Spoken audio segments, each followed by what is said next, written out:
আজ আমরা অষ্টম শ্রেণীর চতুর্থ অধ্যায় ভূগোলের চাপ বলয় ও বায়ু প্রবাহ সম্পর্কে আলোচনা করব। মূলত শর্ট কোশ্চেনের উপরে আমরা একটু আলোচনাটা বেশ করে করতে চাই। যেমন প্রথমেই চাপ বলয় বা বায়ু প্রবাহ বললেই তাহলে বায়ু চাপ কাকে বলে সেটা আমাদের জানতে হবে। তাহলে বায়ু চাপ জানতে গেলে আমাকে এই যে বইয়ের প্রথমেই যে নীল লেখাটা আছে এটা যদি আমরা পড়ি তাহলে এখানেই আমরা পেয়ে যাব বায়ু চাপ বলয় বলতে কী বোঝো, আমরা এখানে স্পষ্টভাবে বুঝতে পারবো। কী লেখা আছে?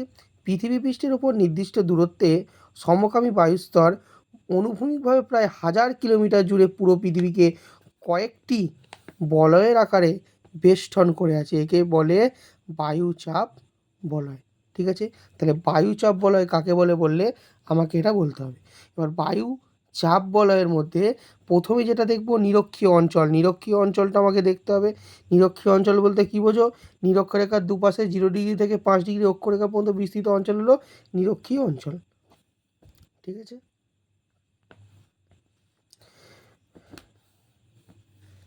এবার নিরক্ষীয় অঞ্চলে উচ্চচাপ না নিম্নচাপ এটা তোমাদের পড়তে হবে। পাশের পাতায় যদি আমরা দেখি এখানে আমরা নিরক্ষীয় শান্ত বলয় সম্পর্কে আমরা এখানে দেখতে পাবো। এবার নিরক্ষীয় শান্ত বলয়টা তোমাদের 2 নাম্বারের করে রাখতে হবে। বুঝলে? এবার নিচের দিকে চলে আসো। ইম্পর্টেন্ট কোয়েশ্চেনগুলো আমি কিন্তু মেনলি দাগ দিয়ে দিচ্ছি। অশ্ব অক্ষাংশ টিকা টিকা হিসাবে তোমাদের পড়তে হবে অশ্ব অক্ষাংশকে। ঠিক আছে? তাহলে আমি একটু পড়ে দেখাই অশ্ব অক্ষাংশটা কি। ষোড়শ শতকে কর্কটীয় মকরীয় শান্ত বলয় দিয়ে পালতোলা জাহাজগুলি চলাচলের সময় গতিহীন হয়ে পড়ত। ফলে মধ্যপ্রাচ্য ও ইউরোপ থেকে আসা ঘোড়া ভর্তি বাণিজ্যিক জাহাজগুলো পশ্চিম ভারতীয় দ্বীপপুঞ্জ ও আমেরিকায় যেতে অনেক বেশি সময় লাগতো। এই অবস্থায় জাহাজের ভার কমাতে ও পানীয় জল ও খাবারের সংকট এড়াতে কিছু জীবন্ত ঘোড়াকে আটলান্টিক মহাসাগরের মধ্যে ফেলে দেওয়া হতো। এই কারণে দুই ক্রান্তীয় অঞ্চল 25 ডিগ্রি থেকে 35 ডিগ্রি উত্তর ও দক্ষিণ অশ্ব অক্ষাংশ নামে পরিচিত। তোমাদের টিকা হিসাবে এটা অশ্ব অক্ষাংশ মুখস্থ করতেই হবে। ঠিক আছে? এবার দক্ষিণ গোলার্ধে কুমেরুবৃত্তপার্শ্বীয় চাপ বলয় নামে পরিচিত কোন অঞ্চল বা কী? এটা পড়তে গেলে তোমাকে মেরুবৃত্তীয় প্রাদেশিক অঞ্চলটা তোমাদের কী করতে হবে? তোমাদের পড়তে হবে। ঠিক আছে? পরের পাতায় দেখি। পরের পাতায় এখানে তুমি মেরু অঞ্চল পড়বে। মেরু অঞ্চল কি পড়তে পারো? ঠিক আছে? তারপরের পাতায় পাশের পাতায় আমরা চলে আসি। এখানে বায়ু প্রবাহটা আমাদের ইম্পর্টেন্ট আছে। কেন্দ্রাতিক কেন্দ্র বহির্মুখী বল, কোরিওলিস বল, ফেরেলের সূত্র, এই তিনটে ভেরি ইম্পর্টেন্ট তিনটে কোয়েশ্চেন। তোমাদের এগুলো দেখতে হবে। ফেরেলের সূত্রটা তো আসে বারবার, কোরিওলিস বলটাও আসে, কেন্দ্রমুখী বহির্মুখী বলও পরীক্ষায় আসার সম্ভাবনা আছে।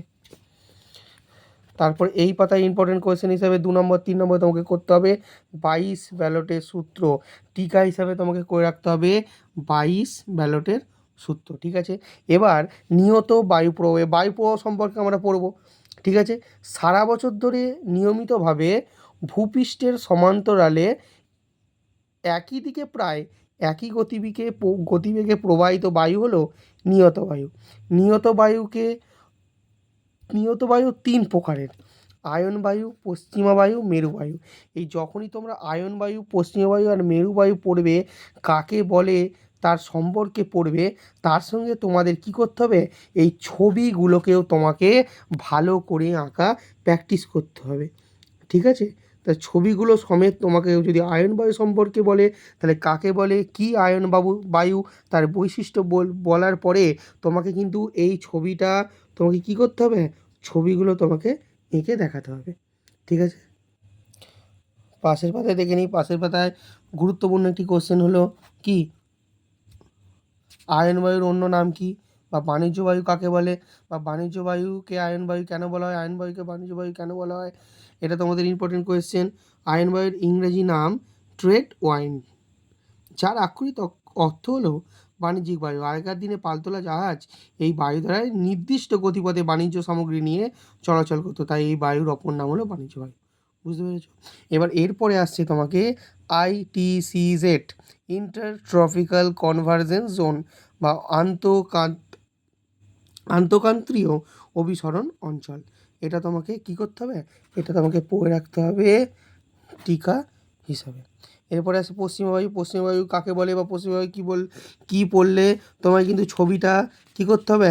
ছবিটা কিন্তু তোমাকে এঁকে দেখাতে হবে। তারপরে পাতায় আসছি। তারপরে পাতায় 3টে যেমন আছে দেখো পশ্চিমা বায়ু সম্পর্কে, গর্জনশীল 40, ক্রোধনরত 50 আর তীক্ষ্ণ চিৎকারকারী 60। এই 3টে কাকে বলে পাশে লেখা আছে, তোমাকে মুখস্থ করতে হবে। তার নিচে কী আছে? মেরুবায়ু। মেরুবায়ুটা সেম কাকে বলে কী বললে তোমাকে কিন্তু ছবিটাও তার সঙ্গে এঁকে দেখাতে হবে। ভূগোলে ছবি হলো মাস্ট, ভূগোলে ছবি আঁকা হলো মাস্ট। যতটা পারবে ছবি আঁকার চেষ্টা করবে, বাড়িতে ছবি প্র্যাকটিস করবে, ঠিক আছে? প্রাকৃতিক ভূগোলের মধ্যে ছবি হলো মাস্ট। ছবি আঁকলে তুমি বেশি নাম্বার পাওয়ার তোমার কী থাকে? নাম্বার পাওয়ার চান্স থাকে। এখানে বলতে চেয়েছে বায়ুচাপ বলয়ের অবস্থান পরিবর্তন। বায়ুচাপ বলয়ের অবস্থান পরিবর্তন, এখানটা তোমাদের রিং পড়তে হবে। আমি ইম্পর্টেন্ট কোয়েশ্চেনগুলো খালি তোমাদের বলে দিচ্ছি, ঠিক আছে? পাশের পাতায় দেখে নাও লেখা আছে সাময়িক বায়ু। সাময়িক বায়ুর মধ্যে তুমি এখানে দুটো বায়ু পড়বে, সমুদ্র বায়ু আর স্থলবায়ু। সাময়িক বায়ু কাকে বলে এখানে প্রথম লাইনে লেখা আছে, পড়ে নেবে। সমুদ্র বায়ুটা আমি একটু বলে দিই। বিকেল বা সন্ধ্যের দিকে সমুদ্র বা নদীর ধারের আবহাওয়া বেশ আরামদায়ক হয়। এই সময় সমুদ্র থেকে স্থলভাগের দিকে ঠান্ডা বাতাস কোত্থেকে? সমুদ্র থেকে স্থলভাগের দিকে ঠান্ডা বাতাস বয়।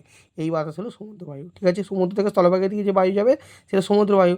আর তার ঠিক উল্টোটা হলো, কি বলবে? তার ঠিক উল্টোটা, রাতের বেলা স্থলভাগ থেকে সমুদ্রের দিকে বায়ু প্রবাহিত হলে তাকে কি বলা হয়? তাকে বলা হয় স্থলবায়ু, ঠিক আছে? স্থলবায়ু ও সমুদ্র বায়ু ও স্থলবায়ুর বিশেষত্বটা এখানটা পড়লে, মৌসুমী বায়ুর সৃষ্টি পড়লে, ঠিক আছে? আর গ্রীষ্মকালীন মৌসুমী বায়ু তোমাদের পড়তে হবে, কিন্তু শর্ট কোশ্চেন হিসাবে তোমাদের পড়তে হবে। আর সমুদ্র বায়ু আর স্থলবায়ু তোমাদের টিকা হিসেবে আসতে পারে, ঠিক আছে? তার সঙ্গে পার্থক্যও আসতে পারে। এবং তোমাদের এই দুটো ছবি কিন্তু তোমাদের প্র্যাকটিস করে রাখতে হবে।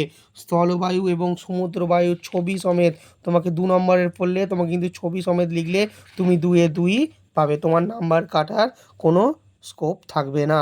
পরের পাতায় কী দেখব?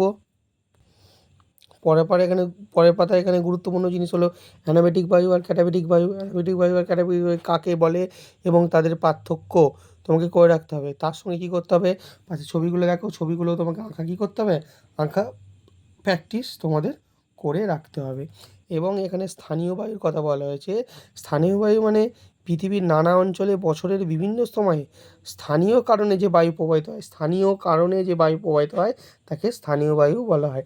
এখানে নিচে কিছু উদাহরণ দেওয়া আছে, উদাহরণগুলোও তোমরা দেখতে পারো, ঠিক আছে? তার পাশের পাতায় আকস্মিক বায়ুর মধ্যে আমরা প্রথমে পড়ব, কী পড়ব? প্রথমে আকস্মিক বায়ু কাকে বলে পড়ব। তার মধ্যে থেকে আমরা ঘূর্ণবাত কাকে বলে পড়ব। ঘূর্ণবাতের ইংরেজি হলো সাইক্লোন। সাইক্লোন কাকে বলে এটা পড়ব। এটা আমাদের 2 নম্বরের বা 3 নম্বরেরটি পড়তে হবে। আর ঘূর্ণবাত পড়লে তার সঙ্গে কী করতে হবে? তার সঙ্গে আমাকে প্রতীপ ঘূর্ণবাতও আমাকে পড়তে হবে। এগুলো ইম্পর্টেন্ট দুটো কোয়েশ্চেন। এবং তার সঙ্গে ছবি কিন্তু মাস্ট। ঘূর্ণবাত বলতে গেলে আমি কি বলতে পারি?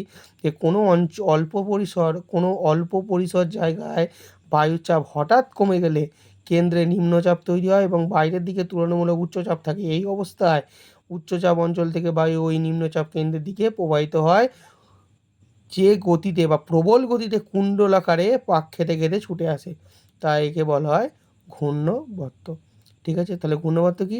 নিম্নচাপ কেন্দ্রের দিকে প্রবল গতিতে ছুটে আসে। নিম্নচাপ যে অঞ্চল দেখতে পাচ্ছ, এই নিম্নচাপ অঞ্চল থেকে মানে উচ্চচাপ অঞ্চল থেকে নিম্নচাপের দিকে বায়ু কুণ্ডলাকারে ছুটে আসে। এটা হলো কি? এটা হয়ে গেল ঘূর্ণবাত হলো। ঘূর্ণবাতের অবস্থা, পরের অবস্থা কী আছে? প্রতিকূল ঘূর্ণবাত কি? কোনো জায়গায় বায়ুর উষ্ণতা হঠাৎ কমে গেলে, যদি বায়ুর উষ্ণতা কমে গেল তাহলে বায়ুর চাপ বেড়ে যায়, তখন কেন্দ্রে থাকে উচ্চচাপ আর বাইরের সৃষ্টি হয় নিম্নচাপ। কেন্দ্রে তখন থাকে উচ্চচাপ। এখানে যেমন ঘূর্ণবাতে ছিল নিম্নচাপ ছিল কেন্দ্রে, এখানে তার উল্টোটা, প্রতিকূল ঘূর্ণবাতে কেন্দ্রে আছে উচ্চচাপ। এবং বাইরে কী আছে, বাইরে আছে নিম্নচাপ। তাহলে বায়ু উচ্চচাপযুক্ত অঞ্চল থেকে নিম্নচাপের দিকে কী করে, ছুটে যায়। নিম্নচাপের দিকে কী করে, ছুটে যায়। এই অবস্থায় বায়ু কেন্দ্র থেকে বাইরের দিকে বেরিয়ে যায়, এটা কেন্দ্র। তাহলে এটা হলো কেন্দ্র, কেন্দ্র থেকে বাইরের দিকে ছুটে যাচ্ছে। তাহলে বাইরের দিকে ছুটে গেলে এই বিপরীত অবস্থা, মানে ঘূর্ণবাতের এটা বিপরীত অবস্থা, তাই একে বলা হয় প্রতিভ ঘূর্ণবাত। ঠিক আছে, গুরুত্বপূর্ণ কোয়েশ্চেন, বুঝতে পেরেছো?